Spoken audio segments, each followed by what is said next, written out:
सर्वेभ्यो सर्वाभ्याश्च नमो नमः। स्वागत है आप सबको इस वीडियो पर। तो इस वीडियो में हम ब्राह्मण साहित्य का सामान्य परिचय और साथ ही कई ब्राह्मण ग्रंथों के बारे में देखेंगे। तो शुरू करते हैं वीडियो को। तो ब्रह्मण शब्द से अण प्रत्यय होकर के ब्राह्मण शब्द का निष्पन्न होता है। ठीक। तो ब्राह्मण शब्द का दो अर्थ प्राप्त होता है शतपथ ब्राह्मण में। तो पहला तो है ब्रह्म वै मंत्र, यानी ब्रह्म शब्द का अर्थ मंत्र होता है। और दूसरा है ब्रह्मो वै यज्ञ, तो ब्रह्म शब्द का अर्थ यज्ञ भी प्राप्त होता है। ठीक। तो ब्राह्मण शब्द का सरल अर्थ देख लेते हैं कि मंत्र भाग या संहिता ग्रंथों के अतिरिक्त भाग को ब्राह्मण कहते हैं। तो मंत्र और संहिता, मूल मंत्र मूल संहिता भाग को छोड़कर जो भी भाग उपलब्ध होता है उसको ब्राह्मण नाम से जाना जाता है। तो वैदिक ग्रंथों के रहस्यों का उद्घाटन करने के लिए ब्राह्मण ग्रंथों को लिखा गया था। तो आचार्य भट्ट भास्कर ने ब्राह्मण ग्रंथ का ब्राह्मण का स्वरूप इस प्रकार प्रतिपादन किया है कि ब्राह्मणम नाम कर्मणस्तन्मंत्राणां व्याख्यान ग्रंथः, यानी ब्राह्मणम नाम ब्राह्मण उसे कहते हैं कर्मणः, जहाँ पर कर्मों के बारे में व्याख्यान ग्रंथ व्याख्या किया गया है और मंत्रों को भी व्याख्या किया गया है। यानी जिन ग्रंथों में याग कर्म यज्ञ कर्म के बारे में व्याख्या किया गया है और मंत्रों के बारे में भी व्याख्या किया गया है उसे ही ब्राह्मण ग्रंथ कहते हैं। ठीक। तो मूलतः संहिता भाग और मंत्र भाग को छोड़कर ही ब्राह्मण भाग माना जाता है। ठीक। तो कर्मकांड में विनियोग क्या रहता है, फिर यज्ञ में आहुति कैसे किस प्रकार से क्या दी जाती है, इसी लिए ब्राह्मण की उपयोगिता बताई गई है। तो इन सब को जानने के लिए ब्राह्मण का प्रयोजन होता है। तो ब्राह्मण में विधि को भी बताया गया है कि यज्ञ किस प्रकार से किया जाता है, यज्ञ का प्रोसेस क्या रहता है। ठीक। तो अधिकारी यज्ञ के नियम के साधन, फिर सामग्रियाँ, इस प्रकार से अधिकारी के बारे में यज्ञ कौन कर सकता है, फिर यज्ञ के नियम, फिर यज्ञ के साधन, फिर यज्ञ के सामग्रियाँ, यह सभी वस्तुएं ब्राह्मण ग्रंथों में उपलब्ध होती है। फिर वाचस्पति मिश्र आचार्य ने ब्राह्मण के बारे में बताया है कि नैरुक्तम यत्र मंत्रस्य विनियोगः प्रयोजनम प्रतिष्ठानम विधिश्चैव ब्राह्मणम तदिहोच्यते। जहाँ पर नैरुक्त्य वर्णन है, फिर विनियोग वर्णन है, फिर प्रतिष्ठान वर्णन है, फिर विधि का वर्णन है, उसे ही ब्राह्मण कहते हैं। तो इन सब को जान लेते हैं कि निर्वचन क्या है। शब्द की निरुक्ति बताना, किसी शब्द का वो संज्ञा किस प्रकार से हुआ है, नाम क्यों उसका पड़ा है, उसकी व्युत्पत्ति वहाँ पर वर्णना की गई है। ठीक।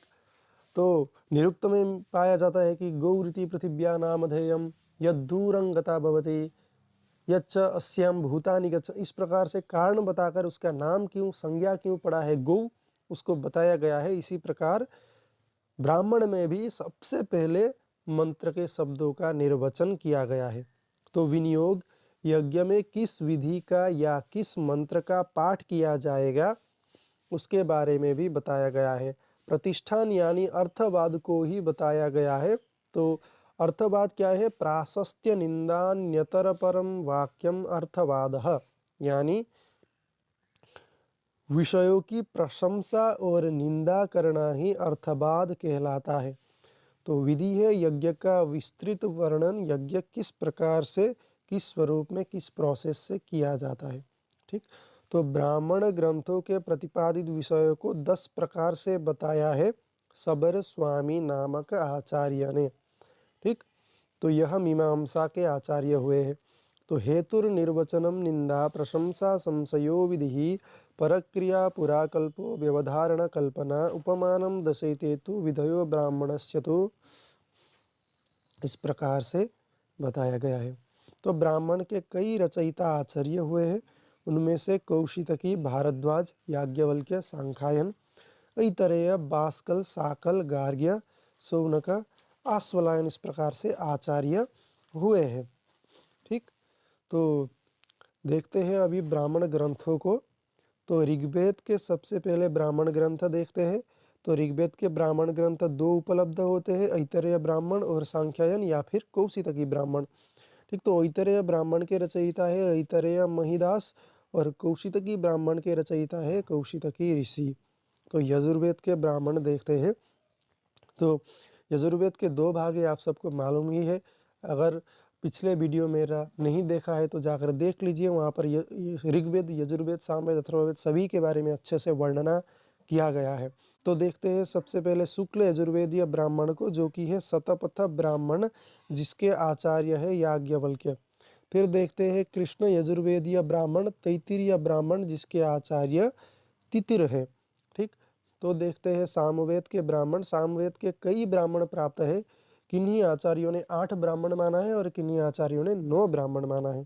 ठीक, तो सबसे पहला ब्राह्मण देखते हैं तांड्य महाब्राह्मण, जिसको महाब्राह्मण या फिर पंचविंश ब्राह्मण करके भी जाना जाता है। फिर षड्विंश ब्राह्मण, फिर सामविधान ब्राह्मण, फिर आर्षेय ब्राह्मण, फिर दैवत ब्राह्मण, फिर छांदोग्य ब्राह्मण, फिर आता है संहितोपनिषद ब्राह्मण, फिर वंश ब्राह्मण, फिर जैमिनीय ब्राह्मण। ठीक, तो देखते हैं अथर्ववेद के ब्राह्मण ग्रंथ को।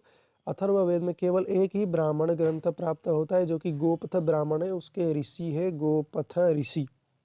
ठीक, तो देखते हैं ब्राह्मण ग्रंथों के सामान्य परिचय या फिर विभाजन।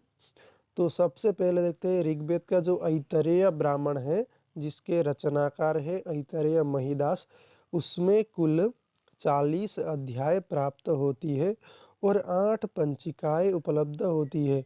फिर यहाँ पर 285 कंडिकाएँ उपलब्ध होती है और यहाँ पर सबसे प्रसिद्ध आख्यान सुनः सेप आख्यान पाया जाता है। ठीक, तो सांख्यायन या फिर कौशितकी ब्राह्मण जो है, उसके रचनाकार है कौशितकी ऋषि, जिसमें अध्याय है 30 और खंड 266 है। ठीक, तो देखते हैं अगला ब्राह्मण यजुर्वेद के ब्राह्मण। तो यजुर्वेद के शुक्ल यजुर्वेद का ब्राह्मण है शतपथ ब्राह्मण, जिसके रचनाकार है याज्ञवल्क्य ऋषि। तो शतपथ ब्राह्मण शुक्ल यजुर्वेद के 2 शाखाओं में पाया जाता है, माध्यन्दिन शाखा और काण्व शाखा। माध्यन्दिन शाखा शतपथ ब्राह्मण में अध्याय 100 है, कांड 14 है, ब्राह्मण 338 है और कंडिकाएँ 7624 है। तो काण्व शाखा का जो शतपथ ब्राह्मण है, वहाँ पर अध्याय कुल 104 प्राप्त होते हैं और कांड जो है वहाँ पर 17 है, ब्राह्मण 335 है और फिर कंडिकाएँ जो है 6806 प्राप्त होते हैं। तो अभी देखते हैं कृष्ण यजुर्वेदीय ब्राह्मण, तैत्तिरीय ब्राह्मण के बारे में। तो इसकी रचना है वैशंपायन आचार्य के शिष्य तैत्तिरीयाचार्य। ठीक, तो प्रथम कांड 8 अध्याय का होता है तैत्तिरीय ब्राह्मण में और द्वितीय कांड 8 अध्याय का और तृतीय कांड 12 अध्याय का। इस प्रकार से कुल मिलाकर 3 कांड प्राप्त होते हैं और वहाँ पर कुल 28 अध्याय उपलब्ध होते हैं। ठीक, तो सामवेदीय ब्राह्मण देखते हैं। तो सामवेद का सबसे पहला तो ब्राह्मण है तांड्य ब्राह्मण, वहाँ पर 25 अध्याय है और 25 पंचिकाएँ उपलब्ध होते हैं। षड्विंश ब्राह्मण में 26 अध्याय उपलब्ध होते हैं। फिर सामविधान ब्राह्मण आता है। फिर आर्षेय ब्राह्मण में कुल 3 प्रपाठक और खंड 82 रहते हैं। फिर दैवत ब्राह्मण, फिर छांदोग्य ब्राह्मण, फिर संहितोपनिषद ब्राह्मण, वंश ब्राह्मण, जैमिनीय ब्राह्मण। यह सब इतने इम्पोर्टेंट नहीं है, इसलिए आप सब किस वेद का ब्राह्मण है यह याद रख लेना। ठीक, तो अथर्ववेद के ब्राह्मण को देखते हैं। तो अथर्ववेद में एक ही ब्राह्मण उपलब्ध होता है, जो कि गोपथ ब्राह्मण है, जिसके आचार्य है गोपथ ऋषि। फिर शौनकीय शाखा का अंतर्गत है यह ब्राह्मण। तो गोपथ ब्राह्मण के 2 भाग प्राप्त होते हैं। ठीक, पूर्व गोपथ ब्राह्मण और उत्तर गोपथ ब्राह्मण। तो पूर्व गोपथ ब्राह्मण में 5 प्रपाठक या अध्याय उपलब्ध होते हैं। फिर 135 कंडिकाएँ उपलब्ध होते हैं। फिर जो उत्तर गोपथ ब्राह्मण है उस पर 6 प्रपाठक या फिर अध्याय उपलब्ध होते हैं और फिर 123 कंडिकाएँ उपलब्ध होते हैं। इस प्रकार से कुल 11 प्रपाठक और 258 कंडिकाएँ उपलब्ध होती है। तो यह वीडियो यहीं पर समाप्त होता है। मिलते हैं अगली वीडियो में।